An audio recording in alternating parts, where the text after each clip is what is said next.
Welcome to the Rising for Women podcast. I'm your host, Lisa Merlo-Booth, and I believe the world would be changed for women when we change how we walk in it.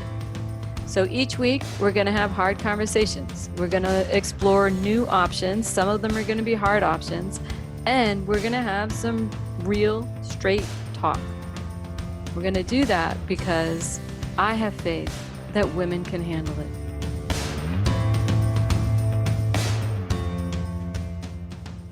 Hi everyone, I'm Lisa Merlo-Booth, and you are joining myself, Dee Marcotte, and Arlene Neuman on the Rising for Women podcast. So I just want to do a clear statement that the Rising for Women podcast is absolutely for, behind, and with the Black Lives Matter movement, and we are enraged with you, and we are committed to do everything in our power to change the systemic racism and white supremacy that is running our country. I asked Dee and Arlene, let's just kind of riff.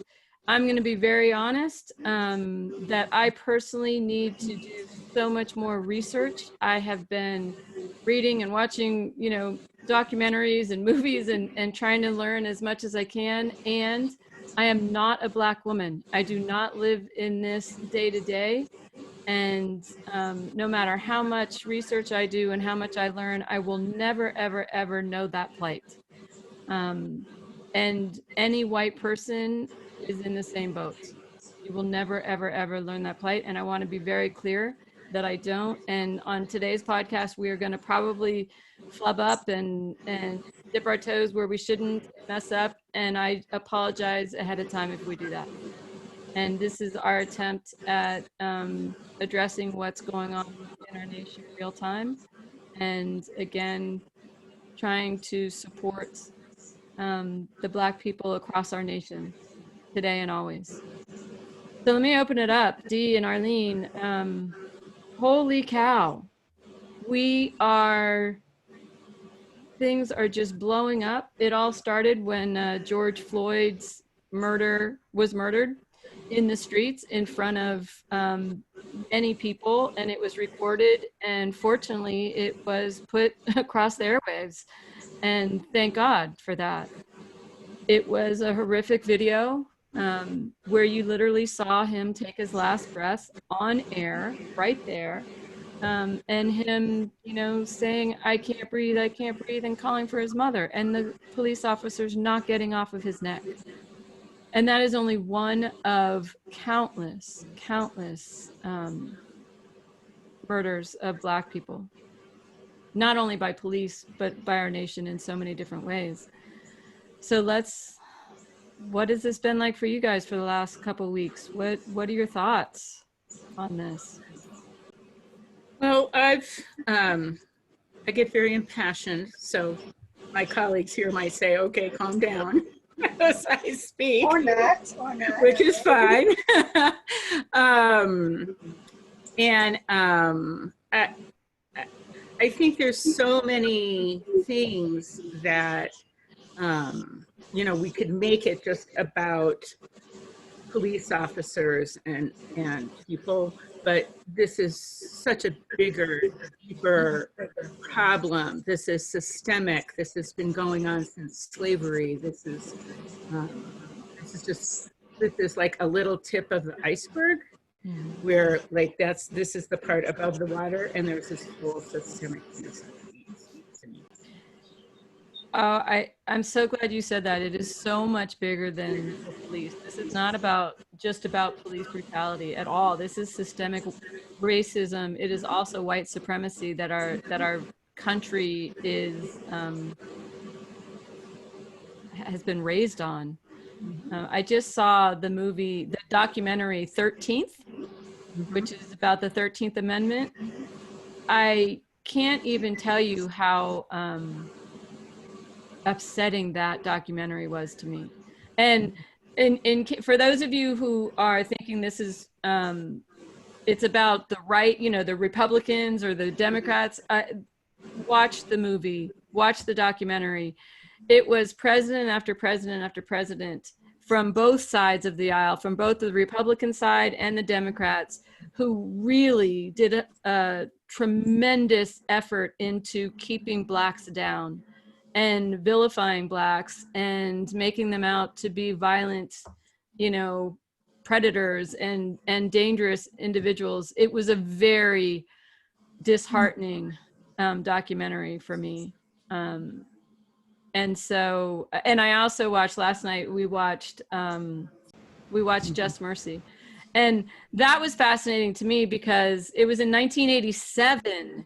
It was 1987. I was in college at the time and was so unaware that this was going on. And in Just Mercy, it's about a Black man in Alabama who is put on death row for a crime that he didn't commit, but not just a crime that he didn't commit, for a crime that the prosecutors knew he didn't commit, that the sheriffs knew he didn't commit, the entire police department knew he didn't commit.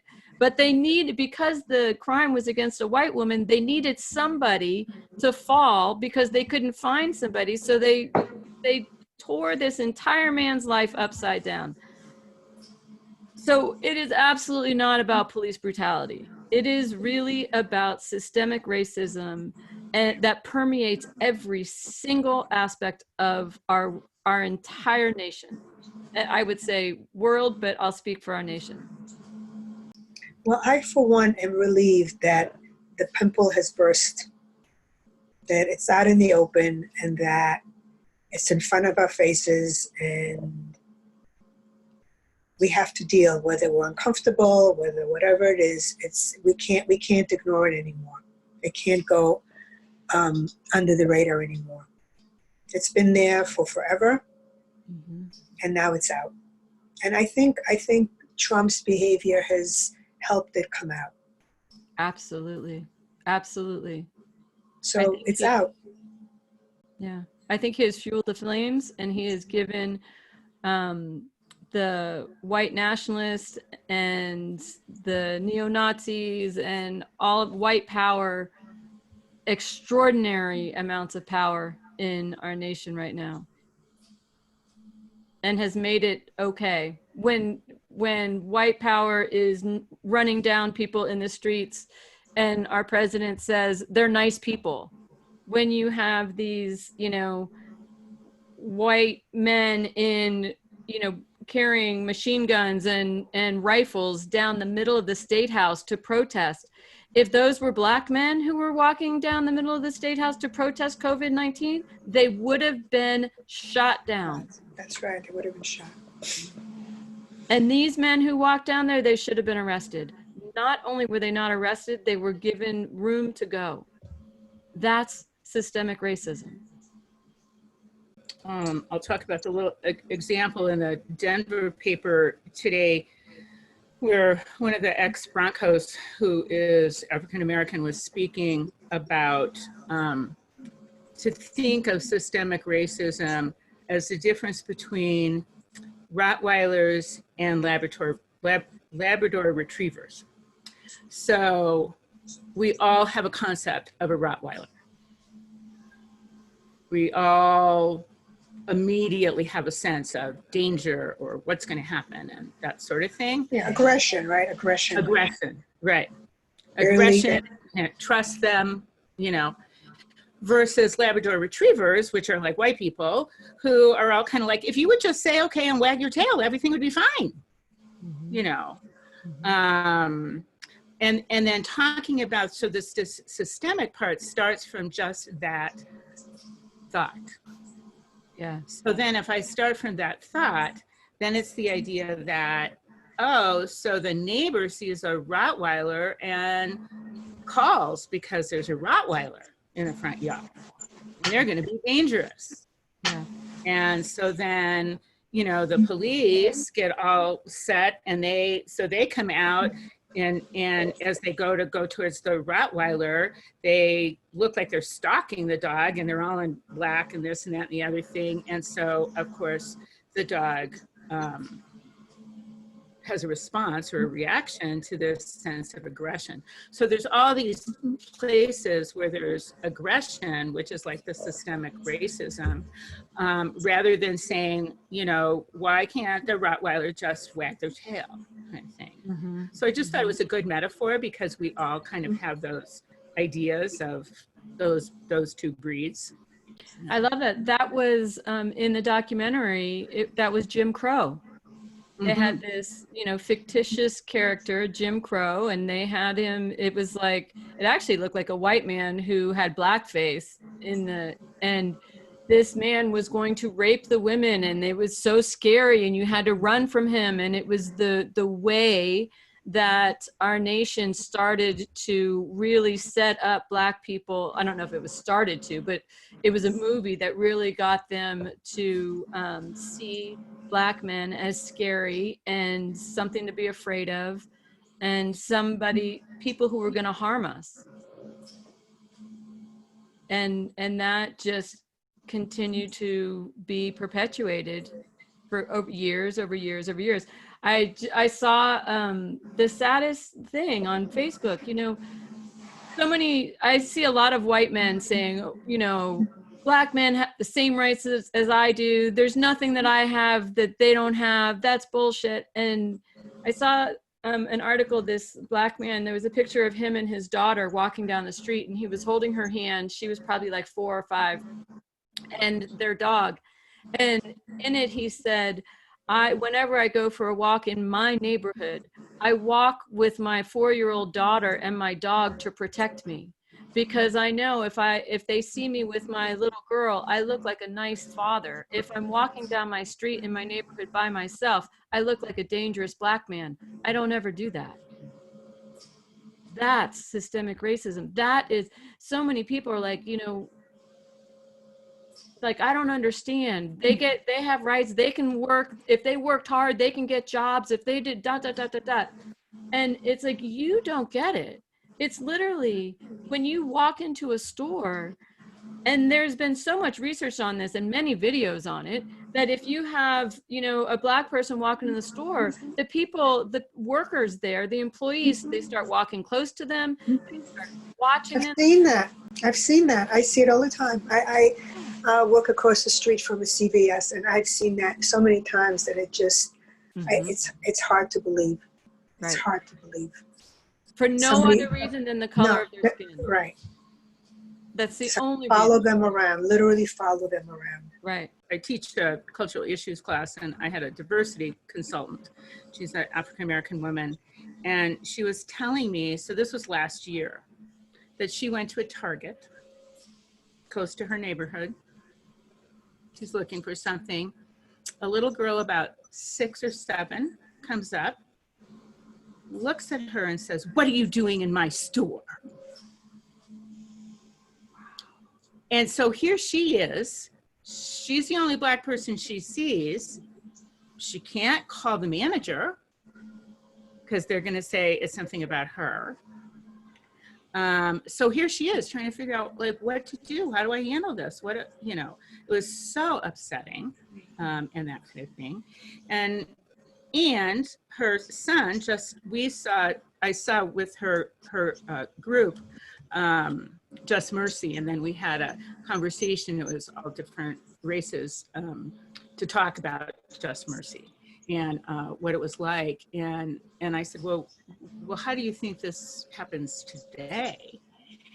And she said the same thing, in a similar thing that happened to George Floyd. Her son was at his girlfriend's and went for a walk in the neighborhood.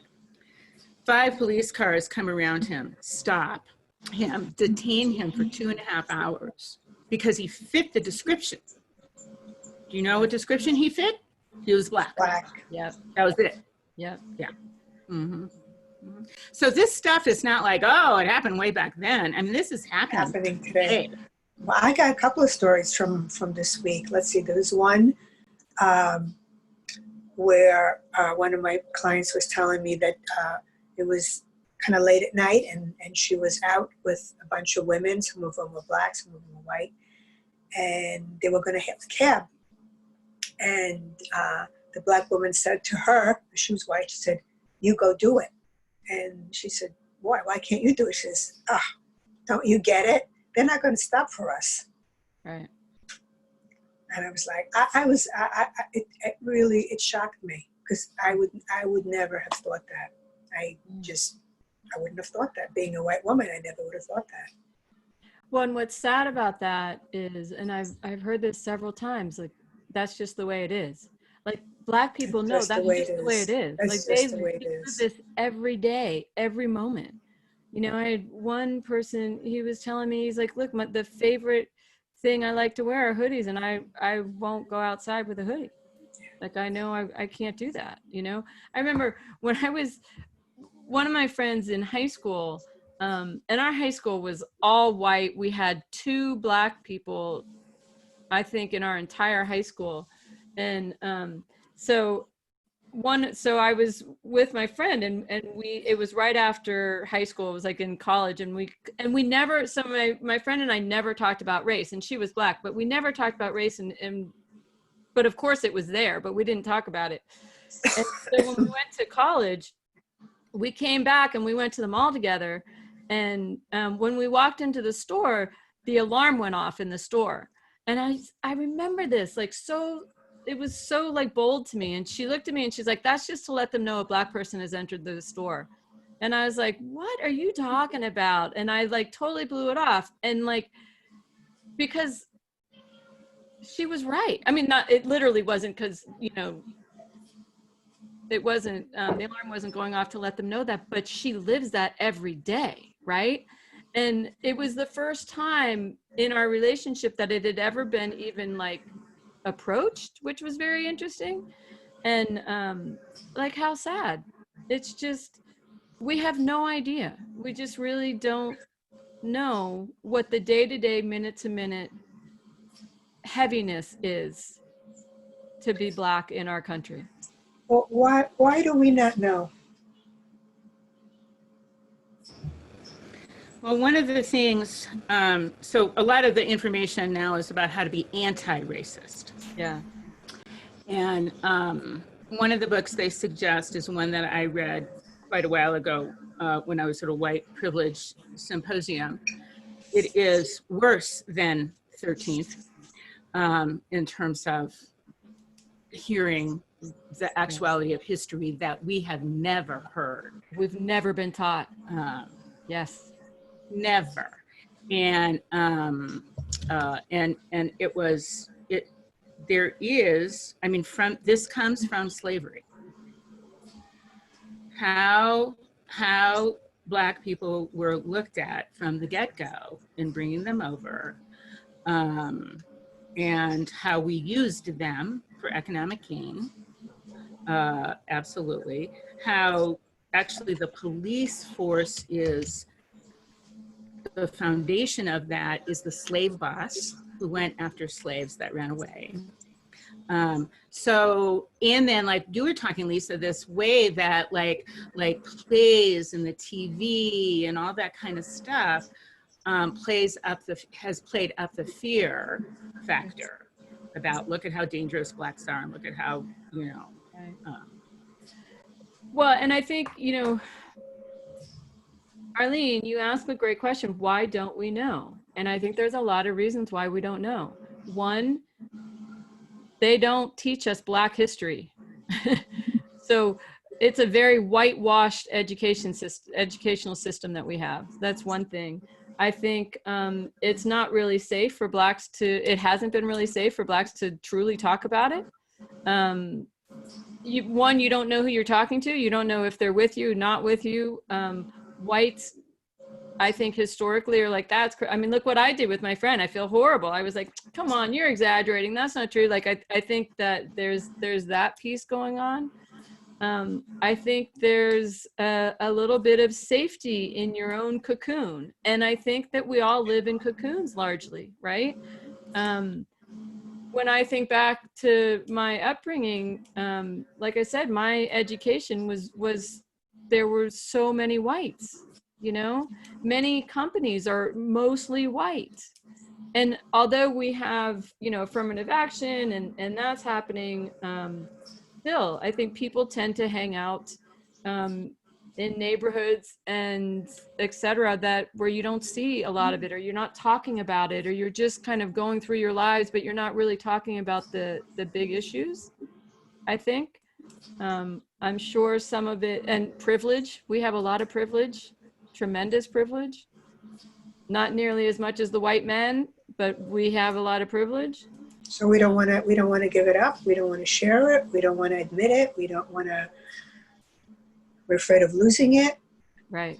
Because and I even, well, maybe we're not taught it, but we do see it, you know, it's in front of our eyes. Right. And we tend to kind of look askance, look away, minimize, like we don't really give it our full attention. It's easy for us. It's been easy for us. And fear. Of what?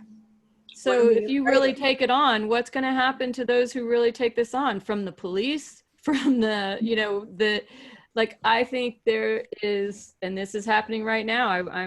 It'll be very interesting to see where our nation pulls out right now. We have a president who wants to bring in, you know, the militia here, right? And so fear that if we really go head to head with this, what's going to happen, right? And so there is that piece, and our white skin gives us the privilege to not be a direct target.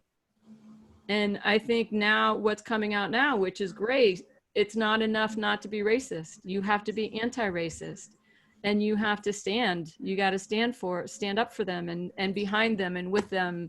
And we all need to do this together. I saw, you know, there have been many really cool things happening about all this that have been uplifting to me. Like, I saw many companies are, you know, donating money. They are changing their laws. They're changing their rules. They're, you know, different states. Some, there's just been a lot of, there's been a lot of action over this past week in particular that's been taken. And just with, I saw like maybe, I don't know how many, 100 white people in front of blacks protecting them, like they were the shield, you know, which I think is amazing. You have some police officers who genuinely and heartfelt took a knee with them. You've had, you've had people giving $5 million of their personal money, you know, 100 million is the last that I heard. Michael Jordan gave 100 million. And so I think there have been some positives, and we have, and all these generals and army leaders coming out against Trump, that has been unheard of. That's like unheard of and awesome. Colin Powell came out today. Oh, he said he was I could not believe what he said. It was great. It was great. And they're going head to head with Trump right now. They're going head to head. It's about time. It's about time. Oh my God, it's about time. Right. And a lot of people are saying, you know, okay, we heard you already, but why you can't be violent, and these protesters aren't good. You know, that's not okay to be doing that. And all I can say to that, and I've gone back and forth on this because my whole work is grounded, powerful strength. That's what we talk about, right? And as leaders, everybody is protesting because of the violence and the hate against Black Americans in our country. You don't meet that with more violence and hate. You don't double down on the issue that our nation is struggling with. And so when our leaders are doing that to try to calm down, you know, the protesters, you told Black people that they can't take a knee, a peaceful knee. You made them out to be like, you know, they were against our country. You made them out to be these evil, violent people. And when they speak up, you challenge them. When they get affirmative action because we want to give them a place, you say, oh, they're stealing our jobs. When there's like endless things that they do, and they have had no voice and nobody listens. And so when people get that, you know, when they're in that much of a cage and nobody is listening and nobody does anything, and then they peacefully protest and you still are shutting them down and being aggressive, like, I don't know what you expect. And I don't condone like starting fires and throwing bricks and doing all that. However, I also know that as a nation, you don't come down on that with machine guns and, you know, the militia, and instead you think outside the box and you listen to their story and you listen to their anger and you listen and you try to figure out how can we unite together and how can we change this. And that's what has been sorely missing. And until that happens, our nation's going to be at war because nobody's listening. Nobody does anything. I thought it was interesting. All these people on Facebook have been quoting Martin Luther King and his peaceful protesting. And I have continually said, have you listened to some of his interviews when he was older and the more violent kind of civil unrest started? And he said, I wish that's not what had to happen, but it's the only way that we can get heard. So even he like figured that out. But the interesting thing in Denver, so the first 4 nights, I think it was, the police were out there and they were in all their gear and they're throwing, you know, all of the chemicals and the bullets and all that kind of stuff. Yeah. And by the 5th night, I think it was, you hardly even saw them, and everything got more peaceful. And then when you didn't see them like really at all, there hasn't been like all of the burning and the this and the that, and like it hasn't been there. It's kind of like, it's not like, I think the thing that happens is we say, look at those Black people and they're starting those fires and blah, blah, blah. But it's like the Rottweiler story. No, actually, what happened many steps in systemic racism before. And that was the reaction to. I'm not saying it's great, but you know, but it is the only way white people seem to listen. Well, and by the way, a lot of that looting and stuff were white people. It wasn't just, it's not just Black people, you know, like we can demonize them. That is not true. There's a lot of white young men who are, you know, we're not really sure who the agitators are. And, you know, it's a little unclear, right, where they came from, whether they were part of the protest or what. There was a great thing on YouTube by Trevor Noah that if you haven't listened to it, his perspective on the whole thing is really interesting. I did. He's awesome. Listen to it? I love Trevor. Yes. Great. Yes. And there's also Brene Brown. I forget who she's interviewing in her latest podcast, but it was all about racism and systemic racism. Yeah. So with all this, you know, I'm always like, okay, so it's good that we're having conversations. I kind of like that, at least the new wording here in Denver is, we don't need allies, we need accomplices. I really sort of like that. Accomplices?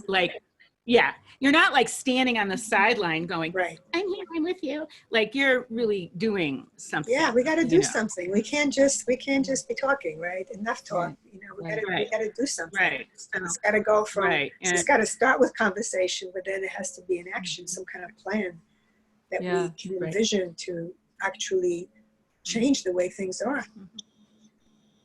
Yeah. And it's about changing people's perspectives, which is so hard. Like we have this next door thing that, you know, people post on, and someone said, well, why don't they just keep the protesters all in one place and then it would be safer? And I put, safer for who? For who? Usually it's just white people who think it's not safe, you know, and apparently somebody who was, I'm assuming was maybe a person of color, said, thank you for taking a stance for us. Yeah. Right. Yeah, and I think that that's one of the things that all of us can do every moment of our lives. We get aware and we watch, and when it's happening, you step in and you say something, you do something, you stop it, you protect, you stand in front of anything, you do record a video, right? Some of these recordings are saving, you know, if not saving people's lives, sadly, it's at least getting people to be held accountable for their actions. And so that's important. There's lots of petitions to sign. There's so many petitions going around. Black Lives Matter, you can make donations. There's lots of different places to make donations. Research, study up, talk to people, you know, when you're so certain, and I would say, don't be afraid to be ignorant. And if you don't know the answer to something, look it up, check it out. Like, you know, a lot of people are. That's one of the big things that I've heard this whole week from Black people is there's Google. Google it. Google it.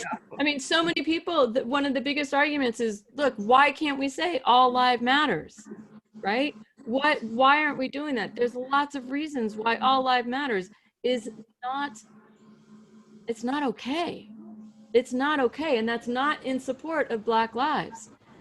When your life matters every single day and you have privilege, you don't need to say my life matters. Our world knows your life matters. Our world does not know that Black lives matter. That's right. Our world does not act as though Black lives matter. So, and when we say Black lives matter, we are not saying white lives don't. It's just, here is a segment of our population that really, we need to fight for them. We need to help them rise, because when we help them rise, we help all of us rise. And you want to do for others like you'd have them do for you. Right? We are all in this. And I think you don't have the luxury of sitting back and staying silent. And for those of you who own businesses who have some type of online fingerprint, speak. Don't protect your businesses by not trying to say anything because I don't want to get political because no. Your silence is speaking 1,000 words. So use your voices, get out there, and in the moment, stand up. What are some other things, Dee or Arlene, that you guys can think of around any of this? There's another one of the things in the anti-racist things. One was watching 13th, and one is, and right now, and I totally forgot it, but it's about a group of men of varying races coming together and talking about how the idea that we have the same privilege as you is not at all reasonable. Yeah. And there's a like, cartoon is not quite the right word, but where it shows like, so here's, you know, here's a white person and here's a Black person, and this person gets into this particular school because their parents have money. So, and this person has to go to public school. And so then what does that mean? And then the white person gets a job because the dad knows so-and-so at such and such a company. And, you know, the Black person, of course, they don't know those people. So it's all the ways that, no, this is not an equal playing ground at all. And I think of, just with the whole coronavirus thing, the number of kids that haven't been able to attend school because their household doesn't have a computer or doesn't have internet. Right. Yeah. And we act just like everybody does. You know? Well, I don't know if you've seen the study. There was a study done. What they did was they put in a lot of job applications, and the applications were exactly the same except for the names. And they gave Black names versus white names. And when everything else was the same, the Black applications didn't get hired or called in for an interview, right? And it was like, if you have Anne versus Shaniqua, she went into the trash pile. And that's, you know, it happens all the time. It's horrifying. It's horrifying. Yeah. Horrifying. So There's also the Michelle Obama documentary, I want to see that. Remembering is really cool. I still have to watch the last part, but she's talking to these college kids and having conversations with them. And one of the African American girls says one of her roommates left her, the dorm because she was a white girl. The person who was talking was Black, and their parents thought that they were in danger. Wow. I'm like, that's the kind of stuff that we have no concept of. No. We have no concept. No. Very sad. Very sad. Okay. Anything else we want to? Anything you guys want to? So what can we do? What can we do? We can talk about it as a start. Then what else? We can sign petitions. We can contribute money to various causes that will support this. What else can we do? I unfortunately missed the deadline because I just heard about this woman.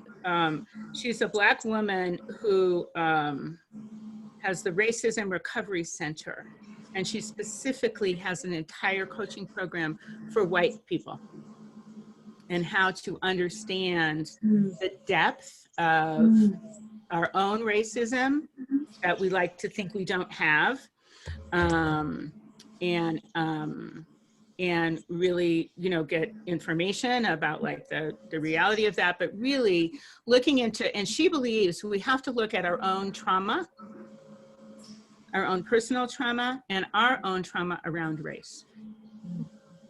Yeah. Like, what is it called again, Dee? Racism? The Racism Recovery Center. Recovery Center. And it's April Dawn Harter, Harter. I saw a podcast that she did. She's very articulate. She has kind of a different view than some of the traditional views, but really this idea of trauma, and that we all have racist trauma because of how we were raised. Yeah. And there's so many books right now. I think we need to read up more, and we need to educate ourselves. Understand Black history. Right. Yeah. We need to get Black history in white schools. Right. We need leaders. We need vote. We need to vote. We need to do that we need to get the vote out. Yes. On the town level, on the city level, on the government, like we just need it on the smallest level to the biggest level. We need to vote. Like I'm trying to figure out, one of the things my diversity consultant said was because I asked her, what can I do? And she said, make it available to Black people to vote. So I'm trying to figure out, because we have mail-in ballots here. What do I need to do to help do that? Do I need to give them stamps? Do I need to go collect them? What do I need to do to make sure that they can vote? Sort of thing.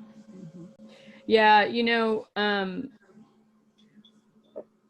it's sad what white women voters are doing, and how they are so harming this whole our nation on such a big scale, but also the white supremacy and the equality of Blacks in white women's vote is horrific. It's just horrific. And so we also need to start challenging white women. Because when you have 53% of white women voting for a man who supports white supremacy on a grand scale, we're in trouble. We're in trouble.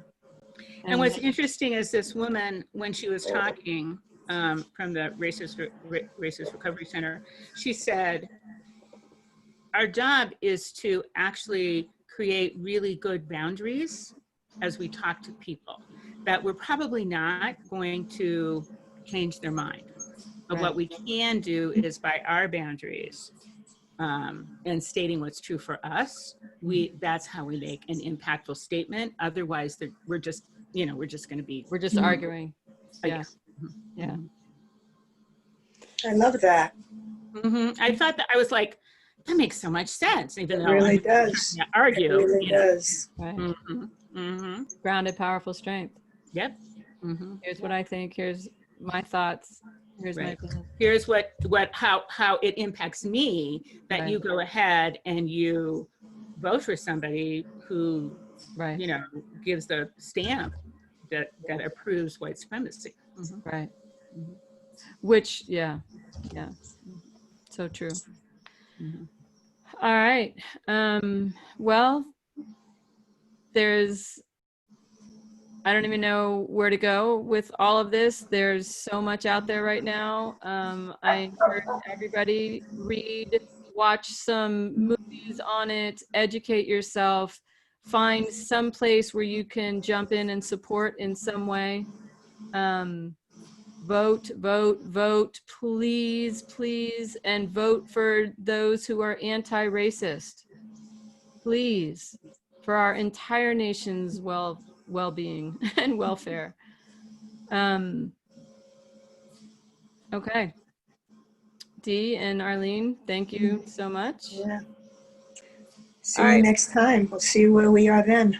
Yeah, that'll be interesting. We have to keep this going. I think that's one of the main things. We got to keep it out.